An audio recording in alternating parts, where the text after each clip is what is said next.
Cause yo, it's really your job. A lot of people don't know this, but do you know it's your job to help your brother, give him information that can help him, Right. and not see him in the dumps, and Sure. you got all this, and you see your brother in the dumps. Right. You're really supposed to help your brother. There's been an emergence of a lot of black shows coming on to YouTube now, with the emergence of It Is What It Is with Camron and Mase, Corey Holcomb. You have Gillian Wallow. So many different shows of black men coming together to work, to act, to talk about sports, to talk about all different kinds of topics, black male content. They usually say that black men can't stick together, but what we're starting to see is black men come together, be on one accord, and get the bag. And Cameron says some stuff on his show and he brought up Corey Holcomb. And Corey Holcomb echoed those sentiments on his show. But Cameron says some things that was important about sticking together. And when you do the right thing for people, sometimes they don't do it for you. And he was basically alluding to black men giving our allegiance to other groups. Let's listen to what Cameron had to say, and then we'll come right back. What he does show you is if he's a part of your organization, he's going to go hard for your organization. But the organization is not going hard for you. They're only using you until they find something better. Who did I see say this? Corey Holcomb. Corey Holcomb said, a lot of you females, I'm not talking Pat or female, I'm just using an example. And it's probably females, it could go vice versa, but I'm quoting Corey Holcomb. He said, a lot of you females don't know that y'all a good job away from not being not in a relationship no more.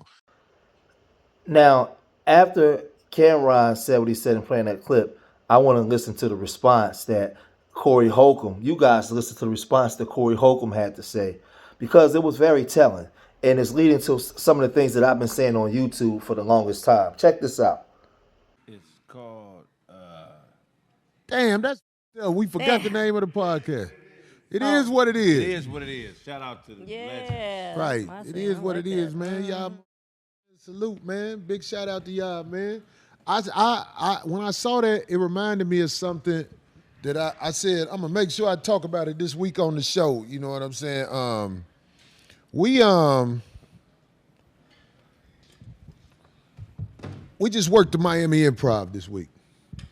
And I'm saying, like, we hear this phrase out there called black girl magic. Yeah. And I wish, I got well wishes for black girl magic. I'm glad they come out with phrases that are of unity. But let me tell you something, man. Brothers who are in a good mental space most of the time are always respectful to the next man. For sure. When we are in poverty and trying to fight our way up out of the gutter, mentally we not right. Because poverty brings a certain level of Excuse me. of resentment, regretment, and bad energy to a lot of people. But I'm saying it is my experience in this world that brothers who have found a way mentally to get themselves together. I'm not talking about financially, but I'm saying mentally, once we together, we really do have brotherly magic when we amongst each other. And it doesn't really get called out. It's not promoted in society. I have been helped by so many men and women, but I'm just saying it's promoted like brothers. We always at each other's neck and all like that. We're not always at each other's neck. Like we just saw the brother right there. He knew what he was doing. He kind of gave me a little love, and I appreciate it, man, because that's what we do when we are at the point of being level-headed and out of the gutter. We not in competition with everybody we see no more, even though some of us ain't never been in competition with nobody. You know what I'm saying? At least you didn't know it, but yeah. Yeah. You got something to say, Craig? No, be in competition, but they don't be having shit. How you competing with no uniform, no ball? You ain't even got a ball to play the game with. You know what I'm saying? You just try to keep up with them. But yeah, I agree. You just all messed up in the head, huh? Just Another example of that, fighting like themselves, fighting. when I was in Miami this week working at the Miami Improv, one of the brothers who played for the Dolphins, Xavier Howard, he's their safety. He came to the show and he invited us to the football game Oh, that's dope. on Sunday, and I had a ball. Brother, I appreciate you, man, making sure we had them good-ass seats. We was sitting down there, goddammit, and wasn't that many people sitting next to us either. No. I mean, it was people around us, but we had that elbow room. I was like, cool. I appreciate you, brother. Brother, he from Houston. Okay. I should have asked him what college he went to, but he played for the Miami Dolphins. Thank you, Look, Eli. the Miami Dolphins they played the Raiders. Raider fans be deep in everybody's stadium. Don't matter where they Oh, go. yeah. Them fucking Raider fans be in there. I was like, God damn, it's a lot of these mother.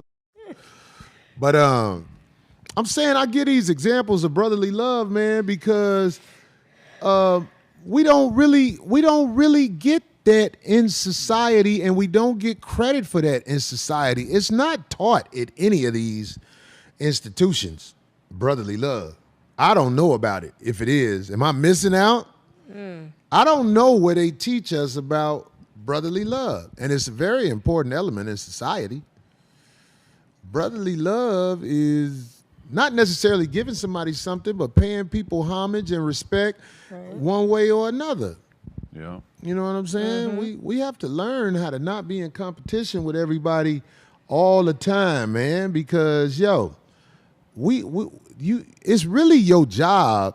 A lot of people don't know this, but do you know it's your job to help your brother, give him information that can help him, Right. and not see him in the dumps, and you got all this, and you see your brother in the dumps. Right. You're really supposed to help your brother. And what Corey Holcomb is saying here is what I always been saying. First of all, black dysfunction is profitable for everybody but black people.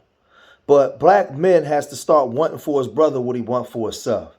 He has to stop being selfish. He has to, when he sees his brother down in the doldrums or down in the dumps, he has to help his brother. You know what I mean? You know, other brothers with resources have to put resources together to help brothers. We have this term, oh man, too many broke dudes are haters and too many guys are this. Well, when you're a guy and you got a lot and you around a bunch of brothers that got less than or nothing, then you may have problems. But we have to start supporting and helping each other. He said that when a brother's doing good financially, he's better mentally. He's nicer. He's more approachable. He's all of these different things. This is stuff that I've been saying online for years. But I've been telling you that the black man that they promote on TV is selfish. He only looks out for himself. He doesn't care anything about nobody else. But there's a lot of black men that do work with each other. There's a lot of black men that do well with each other. But it's just not promoted. They only promote the underbelly of our people. And that's what young black boys are now emulating. They're not emulating the positive black men that work together every day. But they're not in the cameras. They're not online. And Corey Holcomb is saying you're supposed to look out for your brother.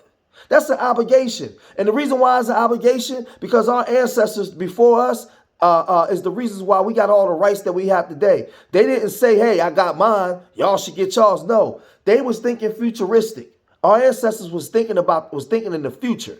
If we fight today to get these laws passed now, it may not fully benefit me now, but it'll benefit my great-grandchildren. It'll benefit my children and my great-grandchildren. They thought about us before we even was here. All those fights in the 40s, the 50s, and the 60s, that was all for us today. They wasn't selfish.